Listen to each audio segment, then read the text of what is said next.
I was invited to be here. Why I was invited to be here was to show you the potential of this wonderful thing that is called games, or game technology, or game mechanics, and how we can apply it to make a little bit of a contribution to some of these challenges.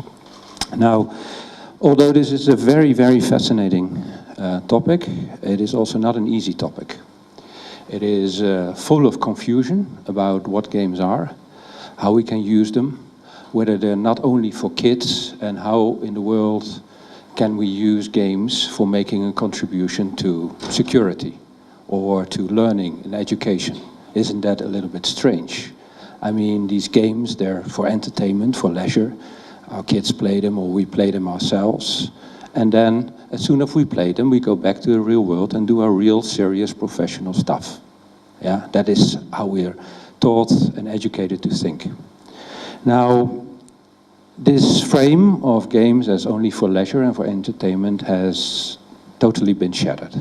It's completely broken. And what I want to do in my talk is to give you a little bit of an examples on how this works, why this is the case, and how we can look at the potential of these games and use them for all kinds of other purposes. And I think the combination of the ICT sector, the game industry, but also all kinds of other sectors. And when I came in, I saw a little list of ICT for agriculture, ICT for business, ICT for whatever. You could replace ICT by games and you have the same. And games are ICT products. Yeah, they're ICT based, but they're a little bit more than that. Now, my story is a little bit complicated. You know, I was invited to come here. My full-time job is being a professor in Delft, but I'm also an entrepreneur. And you cannot do games without a little bit of entrepreneurship. You need, or a lot of entrepreneurship. You need creativity, you need to bring it out to the market, and in the end there is only one customer who decides whether your product is good. That's the player. If your game is not good, they won't buy it. And everything needs to be in place. You need to have a wonderful product, and everybody is producing that product, and if your game doesn't stand out from the rest of the things, it fails. People just simply won't play it. Yeah? So that is the connection also maybe to the things. I will go a little bit fast. If you want to hook up with me later, just find me on LinkedIn, find me on Google.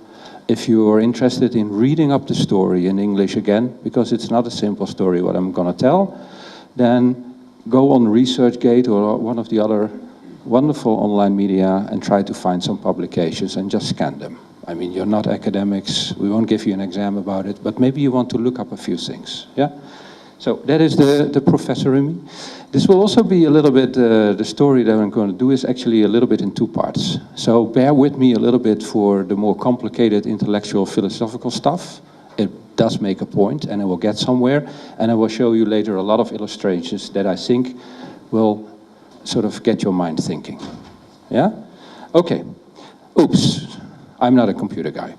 You already guessed that. My world is not in developing ICT products. I did not study computer science. I am not trained as a game designer. My background actually is in public administration. I know how people make decisions. I know how they plan. I know what leadership is, these sort of things. That is my background. And from there, gradually, in the last 20 years, I drifted to this wonderful instrument that we can help people to make better decisions, to do better training, to do better education. And that thing is called games, and over the years I specialized in that. So that is where I come from. Now, let me tell you a little bit, because by now maybe, if you're not a computer gamer or you've never heard about these things, serious games for learning, whatever, you might be a little bit puzzled and wondering, what is this? And let me explain that a little bit. What I want to do is to frame it a little bit. What is it? Now, the first thing where we start doing is, what words do we use when we talk about these games? And the first observation I want to give and share to you is that it is quite unclear which words we should use to address this power of games. Now, I put here in a little word cloud some of the words that we do use. We see here serious game, and I think that was also the title of my invitation. But there is a lot of other words that we use. Simulation game, gamification, very, very hot topic in the field of marketing, branding. How can I use games to sell my product? How can I use games to persuade people to have a good view on my company? Yeah? So not by simply distributing a message from me to you, but by engaging the player on the internet, and by playing, changing his mind, or you influence and change his perception on your product or on your company. Yeah, games for branding. That is an example, and you have all these wonderful words: ludification, gamification, whatever. They're a mixture of things that are used in business, in applications, in science, and whatever.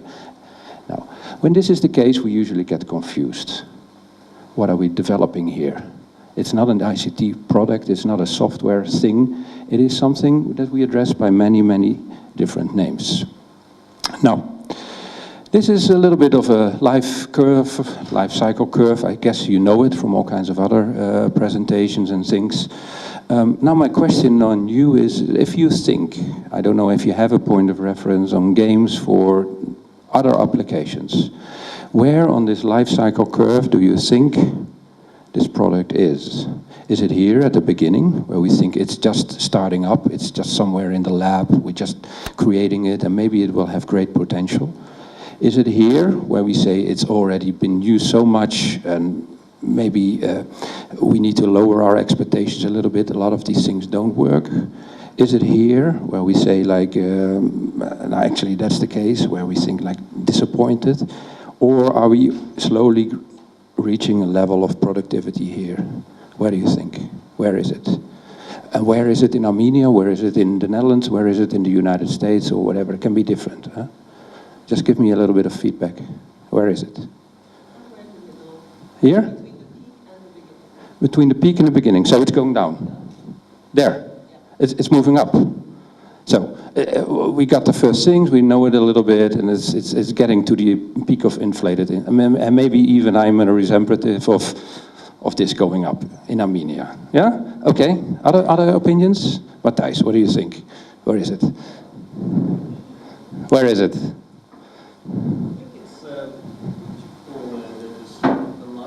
Here? Yeah. Okay. Somebody else? Another position somewhere? Somebody thinks here? Oh, we tried it so many times, it doesn't work. They give it up. No? Okay, I will tell you. This is my view. It's everywhere. It's everywhere. It depends. It depends a little bit on how you look at the product. Yeah, so this is the little trick. Because what I told you a little bit is we have so many of these words and so much technology. Games are of all ages. And using games for other purposes is of all ages. If you look at the military for training, yeah, the board games, the sandboxes, the military simulations, it's of all ages. They have definitely reached the plateau of productivity. If you go to the military for training or whatever, it's tactical thinking, it's there. We have quite a few of disappointments, of things, of products, of developments that we thought would make an enormous impact and it didn't work. We have a lot of technologies coming up, mixed and augmented reality. So the things that are already moving out, the Google glasses and the e-glasses and the wearable devices and whatever, all the other interfaces that we're now using to interface and to interact with our new technology that are game-like. They're not per se games, but they're game-like. They study the way how we interact and play with the objects that we have in our environment. And some of them are already sort of coming here, or they're already on the thing, and other things that we may even not know, they're somewhere in the lab. Some kids somewhere in a thing are developing them. Yeah? It depends. It depends. It's everywhere. And we use a lot of different words to frame it. Everywhere at the same time. Now, when these things are used at the same time, and it depends, and we use a lot of different words, it becomes political. Because if I'm able to say, like, we should use the word serious games or applied games or this games or whatever. This is the definition. It becomes simpler. We can structure it. This is the definition, but it also becomes political. It becomes political because if I get my words on the political agenda, on the research agenda, on the ICT agenda, then I'm dominating, yeah? So then I can control. The thing is, what we shouldn't do is to define it as much, but understand what these games mean, not only for society, but also for ourselves. Because the words don't say anything about the games, they say something about how we look at the role of play in society. So we should try to understand the different ways in which we look at the utility, the use of games for other purposes. So, bear with me, I told you, I warned you a little bit, the first bit would be a little bit philosophical. Now, this is what we're going to do. We have a big elephant called games, and actually we cannot see it so much. We already know the elephant a little bit, and it's tangible. But these games, they're sort of not tangible. It depends on how we look at them, and which little frame we use to look at the elephant. Now, once we know these little frames here, and we know what they are, we know what we're looking at, and it says also something about the purpose of these games in society.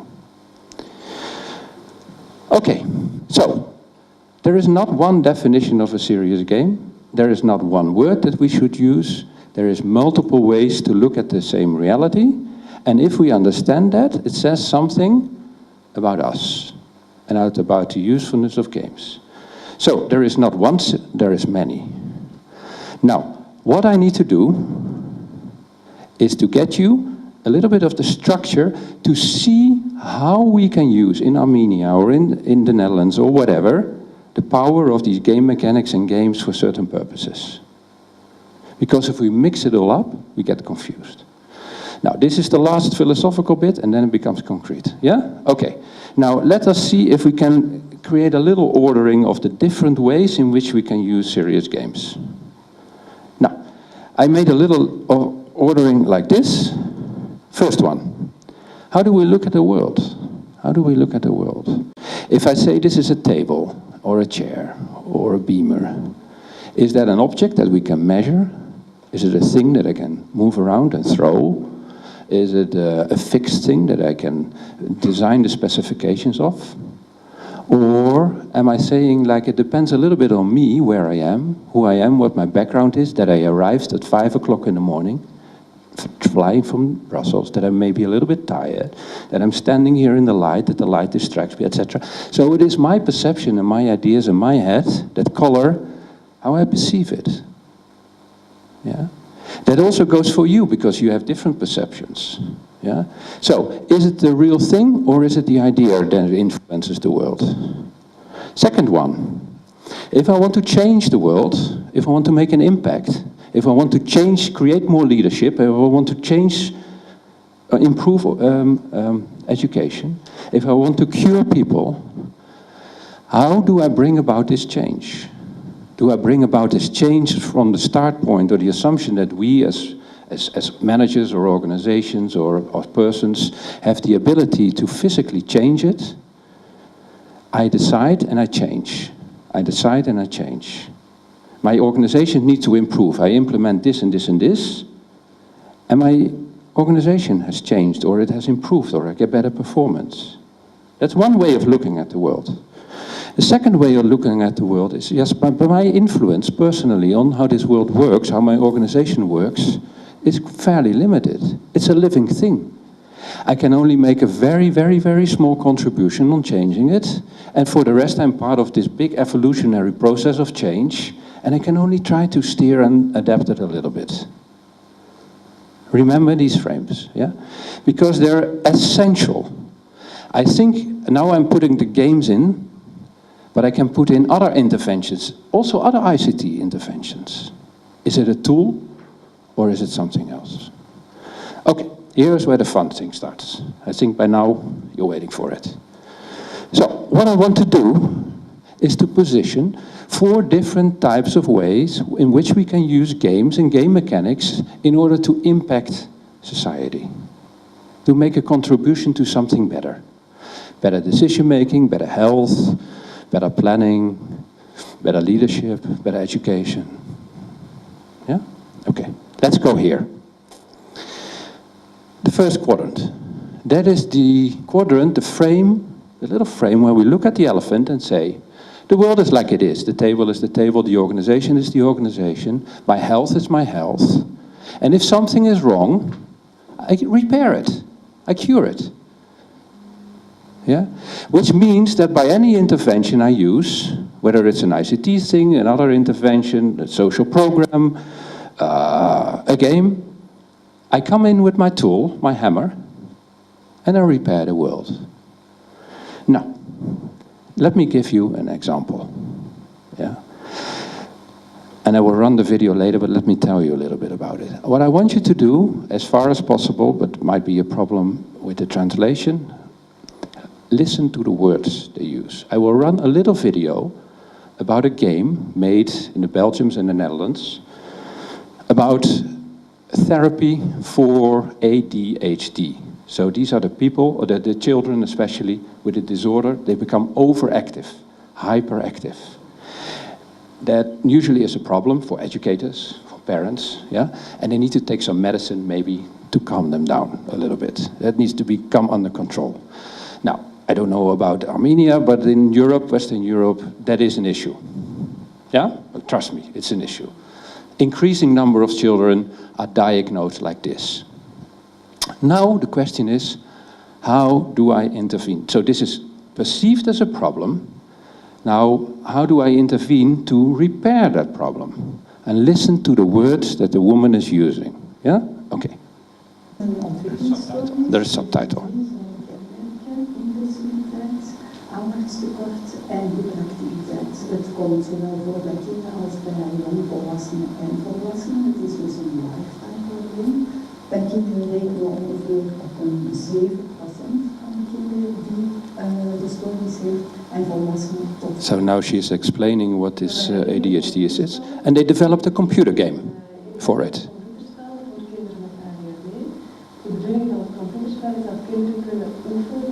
They need to practice and train their skills.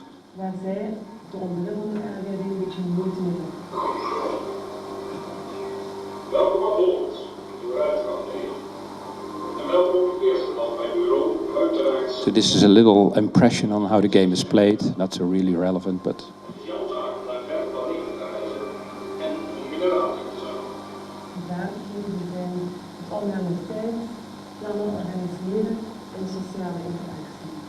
En eigenlijk zien we serious gaming als een innovatieve benadering van gedragstherapie.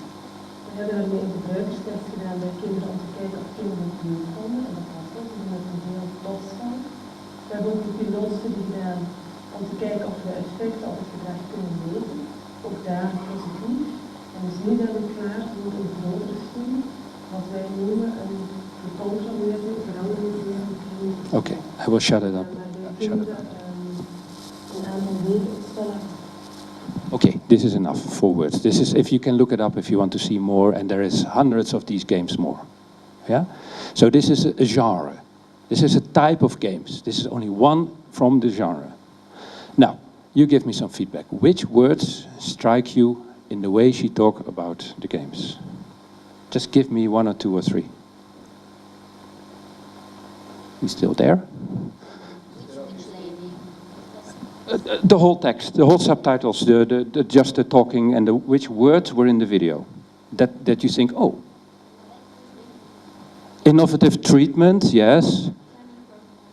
Planning organization, which is what the kids need to do, yes. Something else? Therapy. That's a very, very good one. Serious game. Yeah, serious game. It's a serious game. Same. You. Anything? You, Maya. What struck you in the text? Well, the therapy ones. The therapy, yes. Of course, that is what I was looking a little bit in. If you look at this, she talks like a doctor. This is strange, yeah? It's gaming, and she looks at the game as it is a drug. She can give them a shot or pills or whatever, but okay, she doesn't. She gives them a game, which is really strange. Now, the words that she uses to understand and to talk about is the jargon, the words, the concepts that you can also use in the medical frame. It's about therapy. We're going to do a randomized controlled trial, which means, like in medicine, if you have a new drug, so the pharmaceutical industry invents something, you first have a control group, you see if it works, if they don't die, yeah, and then you first try it on the rats, etc. That is a standard protocol of disseminating the therapy. Now she uses the same thing for games. There's many, many, many examples of this. Now the frame here, what I want to say is, something is broken in reality, something needs to be hammered. I come in with my hammer, which is the game, and then I repair it, and afterwards I look whether I repaired it. I have a problem with the profits in my company, or the loyalty of my customers, or something else. I think I can use this and this and this therapy or intervention. I don't. I take a game for branding or for something else or whatever. Then afterwards I look, did I repair? Are my customers more loyal? Are my leadership program better? Whatever. My employees, the sickness leaves drop down. This is one way of looking at it. Same for other types of ICT applications. Fix it. Second one. Gaming as business innovation. Now, here again, listen to the words. This is a radically different frame. We look at the world differently, so we get something else. Yeah? Okay, I will show you an example, maybe even a couple of... Oh, this is a nice example of, in the same world also, medical things. Yeah?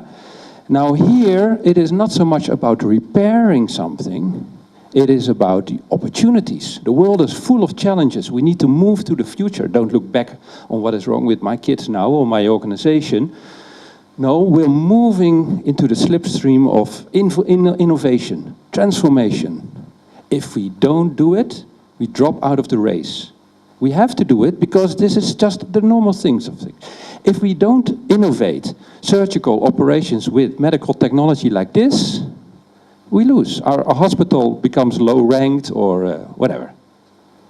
That is the frame. And I'm not saying that personally they're right or whatever. I don't have an opinion on this, but this is how the frame works. So, let me give you a little bit of an example from the Netherlands, maybe nice. Crime scene investigation, The Hague. Yeah? So, this is an example where forensics, murder scene, somebody got killed. Murder scene. Forensics come in. Normally what they do, the old-fashioned way, take the fingerprints and whatever, store it, make pictures. Yeah, we've all seen maybe CSI Miami, CSI or whatever, has evolved. This is the real thing.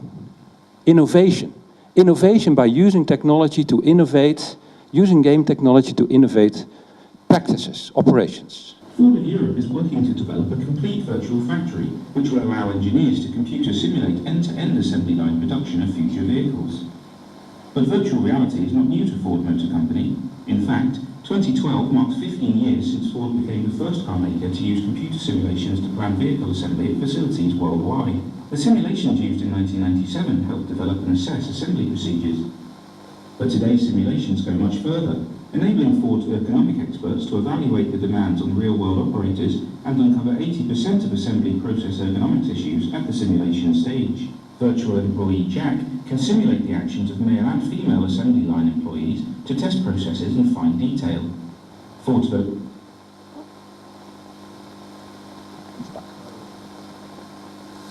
Valencia plant in Spain is taking the lead in developing virtual factory environments which have the potential to enable remote evaluations to be conducted from around the globe.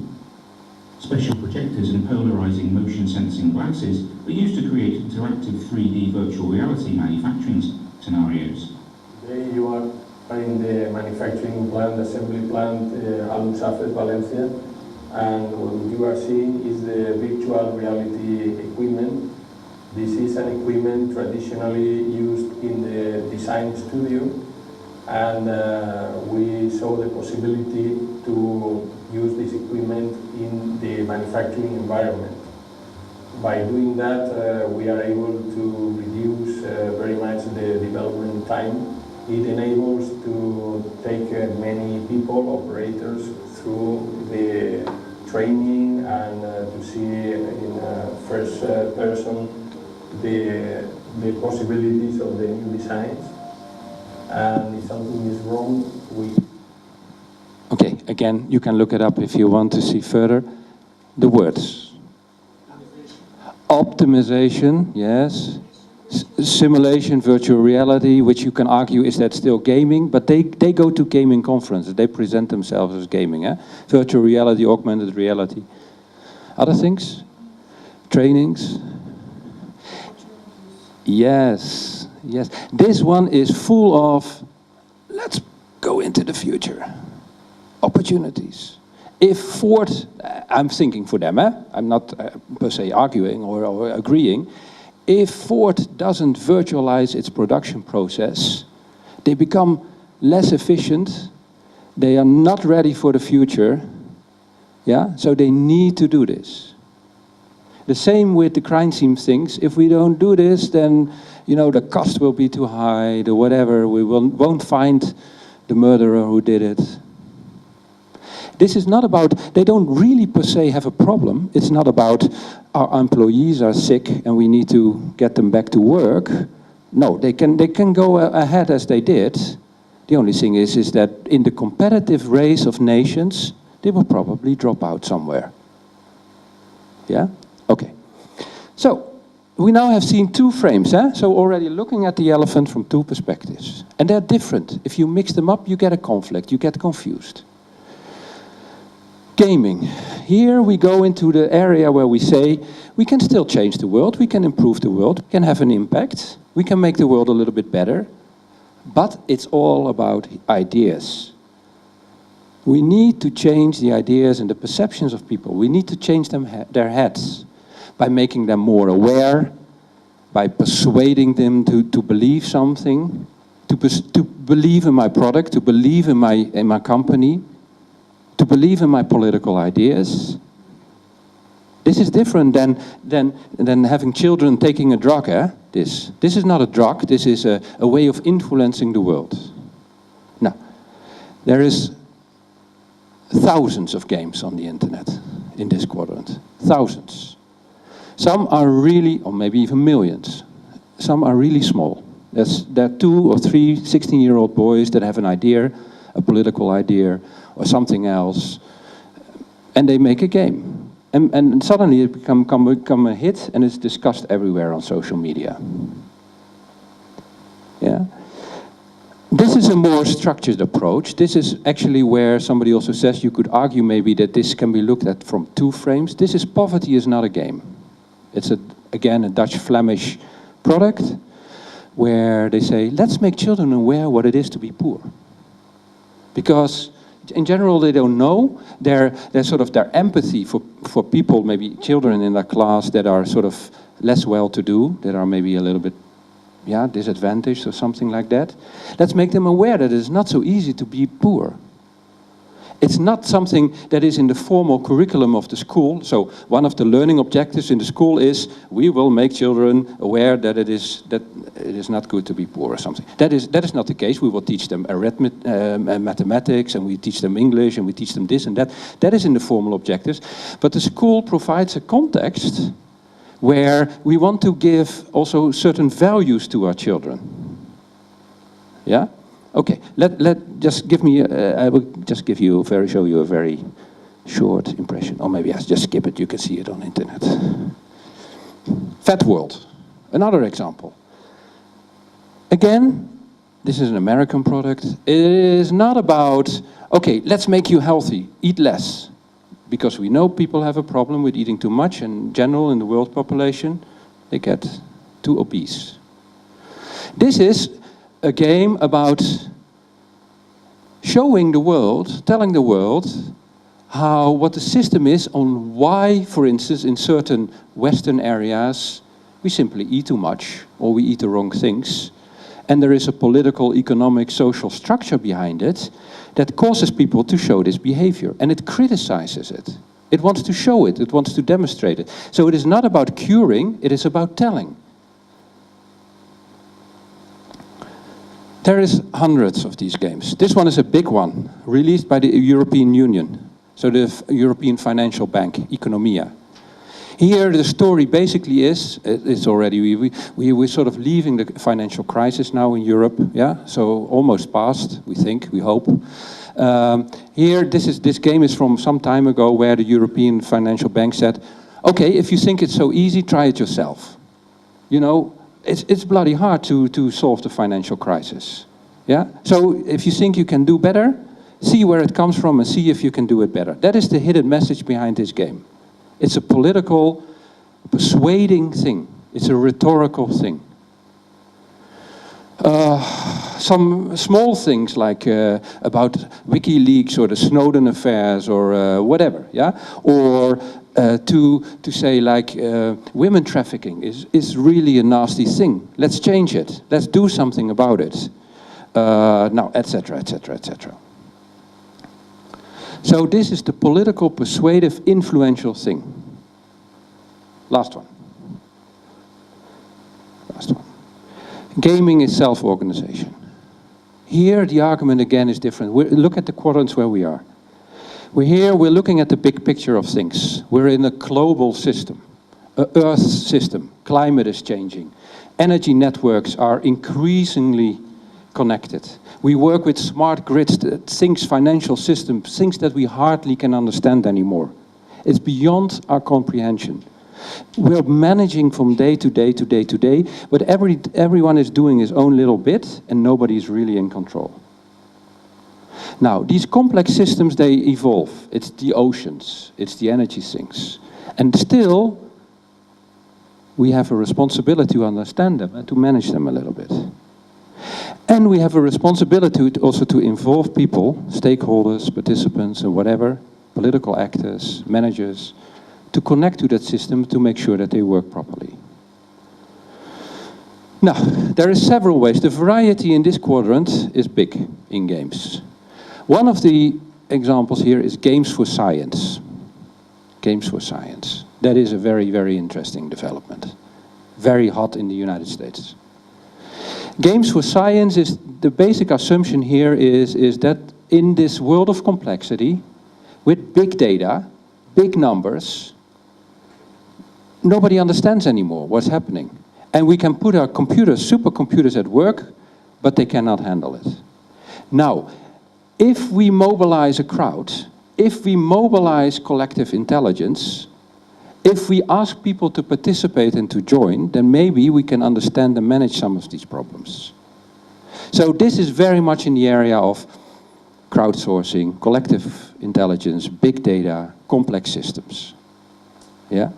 Now, let's give you a small example that has had international exposure. It's one of the first very good games about games for science. Now, in a nutshell, what the problem here is you have these enzymes and proteins and whatever. It's a biomedical thing, biological thing. I'm not an expert on that. And apparently here, for scientists in that field, there was a challenge on how these things fold up. There was a scientific thing. They are looking for the most efficient ways to fold up these enzymes, these little things.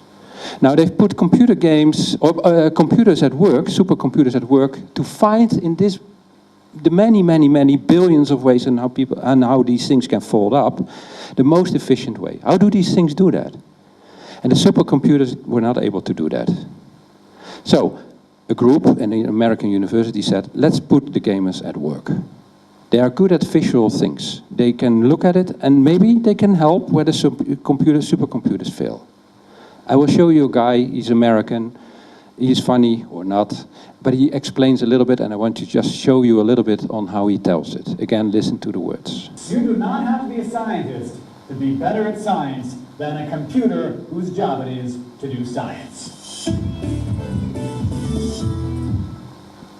You, yes you, are better at recognizing spatial relationships than computer programs whose job it is to recognize spatial relationships. Congratulations! And you know who's been better than normal people at this stuff? Video gamers. Okay, get out your phone real quick. I'm going to dictate a text message to your mom. Dear Mom, video games are too contributing to the well-being of society. You were wrong.